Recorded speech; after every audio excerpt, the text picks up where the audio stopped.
Reprodução dos protozoários. Ei, esse é o tema da nossa aula de hoje. Pessoal, nós já estudamos, assiste lá, propriedades gerais dos protozoários e também classificação, os principais grupos de protozoários. Agora a gente vai precisar identificar e caracterizar os tipos de reprodução que eles realizam. Perfeito? Então curte aí e comenta quando terminar de assistir. Então olha para cá, pessoal. Os protozoários, eles podem realizar tanto a reprodução assexuada, como também eles realizam a reprodução sexuada. Então vamos entender cada uma delas. Na reprodução assexuada, nós temos a divisão binária, que eles realizam, como também nós temos a divisão múltipla. Então bora lá. Começando pela divisão binária. A divisão binária, ela também é chamada de bipartição ou cisparidade. Você vai encontrar qualquer um desses nomes aí em diferentes autores, diferentes livros. Perfeito? Então tem que estar preparado e conhecer os três nomes, não tem essa. Então bora lá. Olha só, o que é que caracteriza a divisão binária? Ou bipartição, ou cisparidade? É simples. Tem-se uma célula, essa célula se divide em duas novas células com o mesmo material genético. Quando eu falo células, os protozoários eles são unicelulares, eu posso falar indivíduos, não é isso? Então, um protozoário se divide em dois novos protozoários, dois novos indivíduos, cada um deles com o mesmo material genético. Então, muito cuidado. Quando falamos em reprodução assexuada, formam-se indivíduos sem variabilidade genética. Indivíduos com material genético justamente iguais, idênticos. Perfeito? Isso é o que caracteriza a reprodução assexuada. Agora, atenção, quais são os grupos de protozoários que realizam essa reprodução? A gente aqui coloca só os principais, gente, é os que caem na prova. Então, olha para cá. As amebas de vida livre são as mais comuns para realizar esse tipo de reprodução, no caso a divisão binária.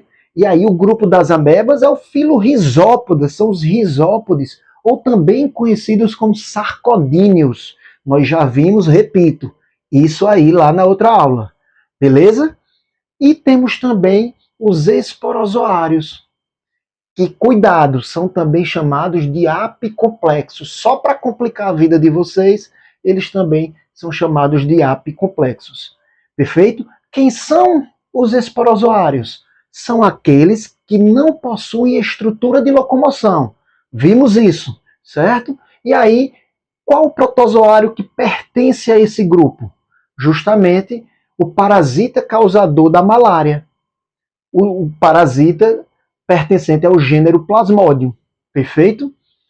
Lembrar que os sarcodíneos, o filo Rhizópoda, eles possuem estrutura locomotora, a gente viu os pseudópodes, ok? Que é justamente esses prolongamentos, essas expansões citoplasmáticas da ameba.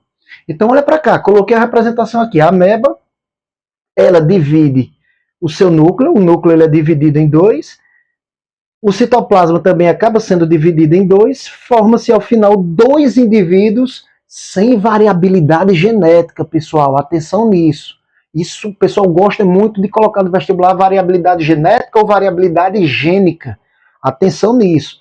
Mesmo material genético, certo? Dois novos indivíduos. Beleza? Vamos avançar aqui. Olha para cá. Divisão múltipla. Presta atenção. Na divisão múltipla, nós temos, só para piorar a situação da gente, complicar, mas a gente não vai se intimidar com isso. É só a gente, aos poucos, ir revisando, fazendo exercício, vai se familiarizando com esses nomes. Então, a divisão múltipla, ela também é chamada de esquizogonia. Muito cuidado, atenção, é comum eles colocarem esquizogonia e não colocar divisão múltipla. Estejam preparados para isso. Muita atenção. Então, olha para cá. A divisão múltipla, ela é muito comum, ela é realizada justamente pelo parasita que eu falei há pouco, do gênero Plasmodium. o agente causador ou etiológico da doença malária. Beleza? Então, o que é que acontece? Existe um estágio de vida desse parasita chamado de merozoítos. Esses merozoítos, eles invadem as hemácias, inclusive causando a hemólise, o rompimento das hemácias lá no ciclo de vida da malária. Então, esses merozoítos, eles realizam justamente a divisão múltipla ou a esquizogonia.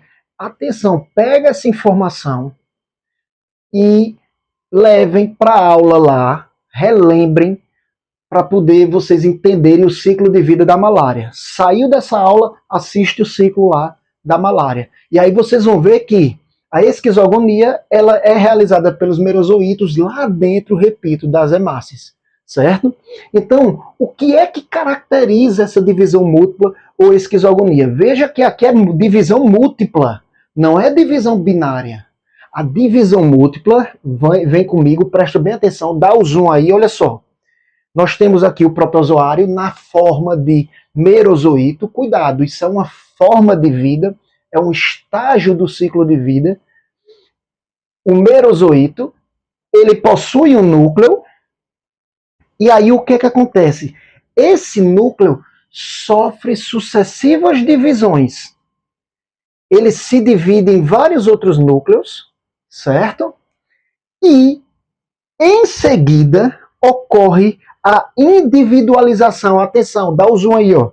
Ocorre a individualização depois que esses núcleos, desses múltiplos núcleos estão formados, cada um vai se individualizando. Olha para cá, olha o que eu estou fazendo aqui, ó. Cada um vai formando, certo? Seu próprio citoplasma ali, ocorre uma divisão desse citoplasma geral para que ocorra a formação de vários novos merozoítos. Então vejam, gente, muito cuidado. O que é que caracteriza a divisão múltipla? Você tem um núcleo que se divide em múltiplos núcleos, em vários núcleos, certo? No protozoário aqui, num citoplasma só. Em seguida, esse citoplasma ele vai se dividindo e os núcleos vão se individualizando. Cada núcleo vai gerar um novo protozoário, no caso, um novo merozoíto. Perfeito? Por isso que o nome é divisão múltipla. Não esquecendo do sinônimo esquizogonia. Beleza? Bora pra cá, gente. Reprodução sexuada. Olha comigo aqui. Um nome parecido com esquizogonia. Muito cuidado. Esporogonia. Às vezes as questões também gostam de cobrar esse termo, esse nome. E aí é necessário a gente estar sempre revisitando o assunto, revisando, praticando exercício, para poder a gente se familiarizar, repito, com esses nomes. Beleza? Então a esporogonia, olha que interessante, também é realizada pelo gênero Plasmodium, certo? Pelo mesmo parasita. No mesmo ciclo da doença, isso, vocês vão ver que esse parasita ele consegue realizar tanto a reprodução assexuada como a reprodução sexuada no mesmo ciclo. Então, atenção, gente, o ciclo da malária ele é muito cobrado nas provas porque ele é um ciclo complexo. Ele tem uma alternância de geração. Existe uma fase sexuada, formas sexuadas e formas assexuadas do parasita, certo? É um ciclo em que há alternância, repito, de geração. Geração sexuada, geração assexuada. Existe geração haploide e geração diploide. Perfeito? Assistam a aula lá sobre o ciclo da malária. Então olha para cá, vem comigo, vamos entender esporogonia. Realizada, repito, pelo Plasmodium. Por isso que ele é muito cobrado nas provas. O que é que caracteriza a esporogonia? Vamos direto para o desenho, porque o que está aqui na representação já está explicado aqui. Na esporogonia, você tem dois indivíduos, dois parasitas de sexo separados, no caso, principalmente dois plasmódios, que vão simplesmente realizar a união aqui, vai ocorrer a união dos núcleos. uma mistura do material genético. Ei, se eu falei mistura do material genético entre dois indivíduos, isso é o que caracteriza a reprodução sexuada, porque na reprodução sexuada ocorre variabilidade gênica, variabilidade genética. Isso, sem dúvida, essa mistura aqui de material genético, sem dúvida alguma, vai promover a formação de indivíduos com material genético mais misturado. Então, isso é bom para a diversidade gênica. Atenção, muito cobrado em prova, certo? Então, ocorreu a união aqui dos núcleos, certo? Geralmente haploides aqui, pessoal, geralmente haploides, formando aí um núcleo diploide, certo? Esse núcleo diploide nós chamamos de zigoto. Então, o zigoto aqui ele tende a ser diploide, certo? Aqui, haploide e haploide. Perfeito? Esse núcleo diploide, atenção, presta atenção agora, que isso é o que caracteriza a esporogonia. Esse núcleo diploide, que é justamente o zigoto, ele sofre um encistamento nesse processo. O que é encistamento? Ao redor dele, ele começa a formar uma parede mais grossa, que a gente chama de cisto. Então, isso aqui é o cisto, certo? Tá aqui, ó.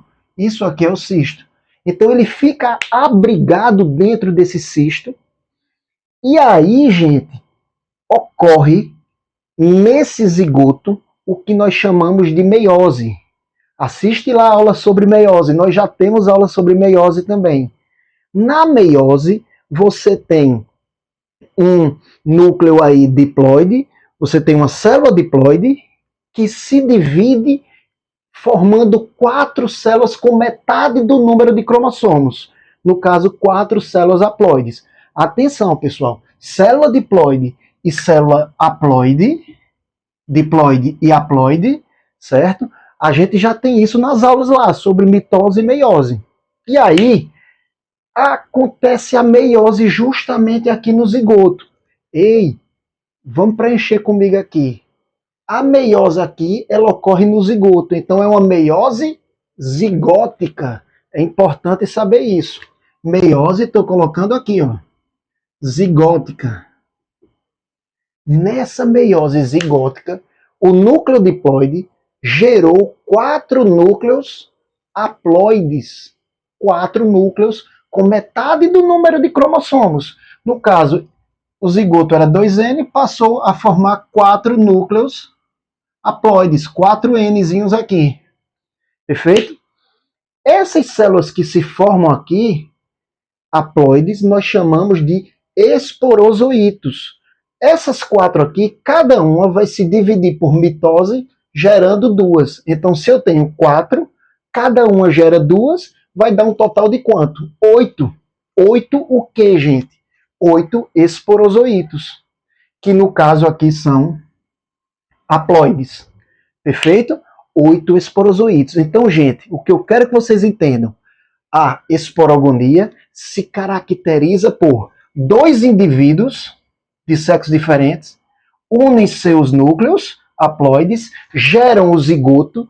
Esse zigoto, ele vai sofrer um encistamento, ele vai formar um cisto em torno dele, e esse zigoto vai realizar a meiose, ele vai sofrer a meiose, onde ele vai sair da condição de diploide para formar 4 células haploides, que por sua vez vão realizar mitose, vão se multiplicar gerando 8 células no total, todas dentro desse cisto.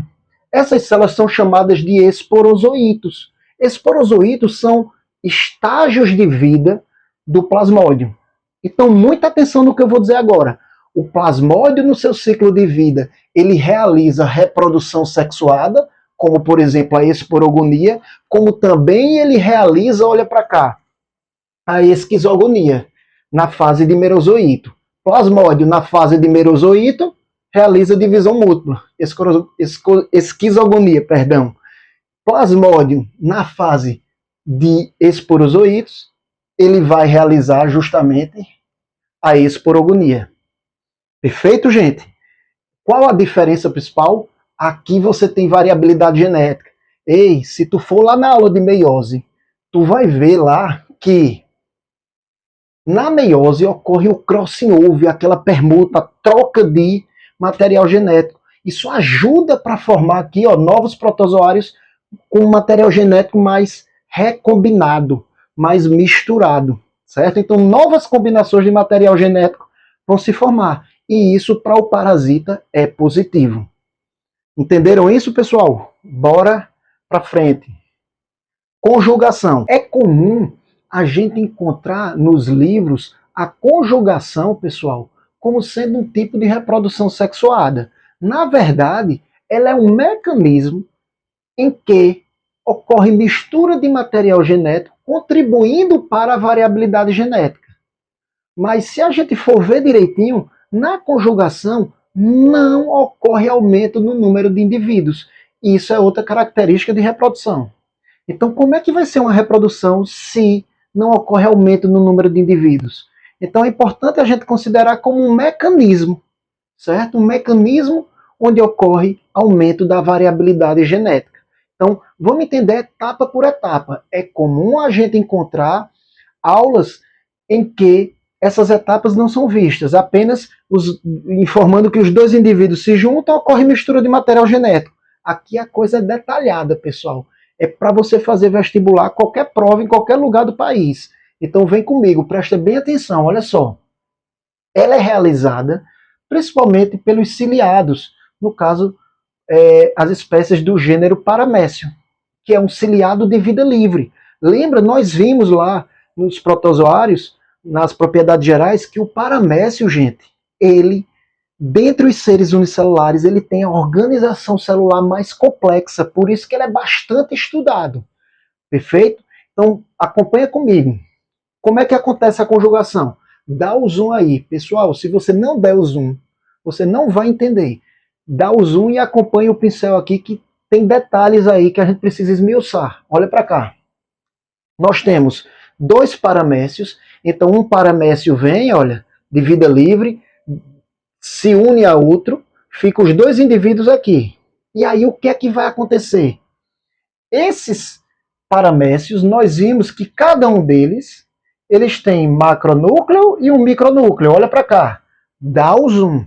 Macronúcleo e micronúcleo. Macro e micro. Certo? Atenção, o macronúcleo ele tem função mais vegetativa, controlar o metabolismo de uma forma geral na célula.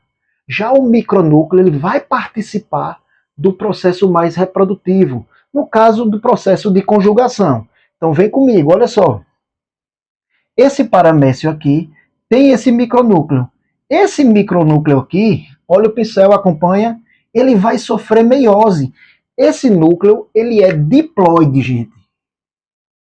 Certo? Ele é diploide. E aí, assiste às aulas lá de citologia, para entender o que é diploide e haploide. A essa altura você já tem que saber isso.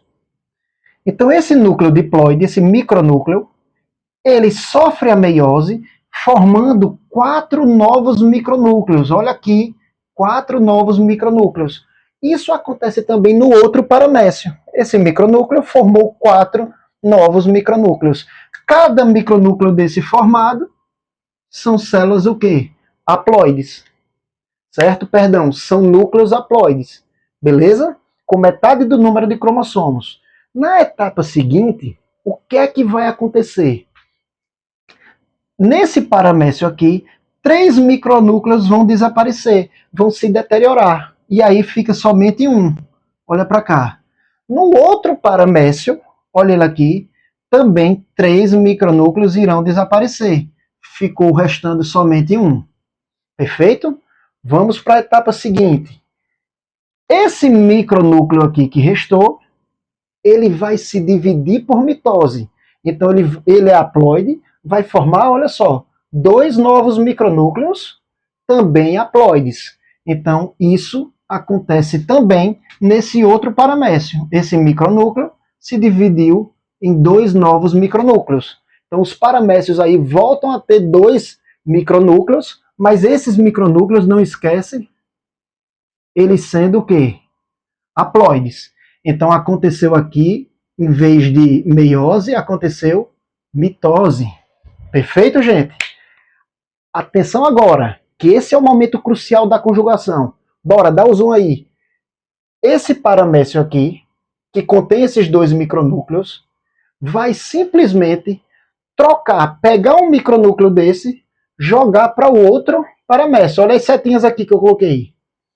Esse micronúcleo vem para esse paramécio e um micronúcleo desse paramécio vem para esse outro paramécio aqui. Ocorre uma troca, os dois estão aqui, esse aqui, um micronúcleo vem para cá e esse outro micronúcleo que está nesse paramécio vem para cá. Gente, é esse momento em que ocorre a mistura de material genético, é o momento mais importante da conjugação, certo? A troca dos micronúcleos. Então, olha só como é que fica aqui. Esse paramécio com núcleos, micronúcleos, certo? Misturados aí. E esse outro também. Beleza? Aumentou a variabilidade genética já a partir desse momento. Quando isso acontece, é como se um dissesse para o outro, ó, a gente já trocou os micronúcleos, vamos se separar? Já resolvemos, já misturamos nosso material genético. Vamos se separar. Aí eles se separam. Olha para cá. Quando eles se separam, esse micronúcleo, nesse paramécio, vai se unir com esse, haploide com haploide. Quando eu tenho um haploide se unindo com haploide, vai gerar o quê? Um núcleo maior aqui, um núcleo diploide, com o dobro do número de cromossomos. Aqui do mesmo jeito, gente, no outro cromossomo. Dois núcleos haploides se unem formando o núcleo diploide. Então você tem agora um núcleo diploide, perfeito? Em cada paramécio. Só que atenta para o desenho lá. Concordo, o que foi que aconteceu com o macronúcleo? O macronúcleo simplesmente desapareceu. Ele desapareceu. Aí o paramécio faz, o macronúcleo desapareceu, mas eu preciso dele. O que é que ele faz? Esse núcleo diploide, ele simplesmente sofre mitose. Vou colocar aqui para vocês, ó. Mitose, na etapa seguinte. Esse micronúcleo, que é diploide, se divide em dois micronúcleos diploides. E, gente, na mitose, mantém-se o número de cromossomos. Então, formou um núcleo diploide aqui, outro diploide aqui. Isso vocês já sabem. A mesma coisa acontece no outro paramécio. Formou dois núcleos diploides. Na etapa seguinte, para finalizar, vocês devem estar se perguntando, cadê o macronúcleo? Ele formou dois micronúcleos aqui novamente por mitose, justamente para gerar o macronúcleo. Como assim, Afonso? Vem! Esse micronúcleo vem aqui, olha, se desenvolve, gerando quem aqui na ponta? Um macronúcleo.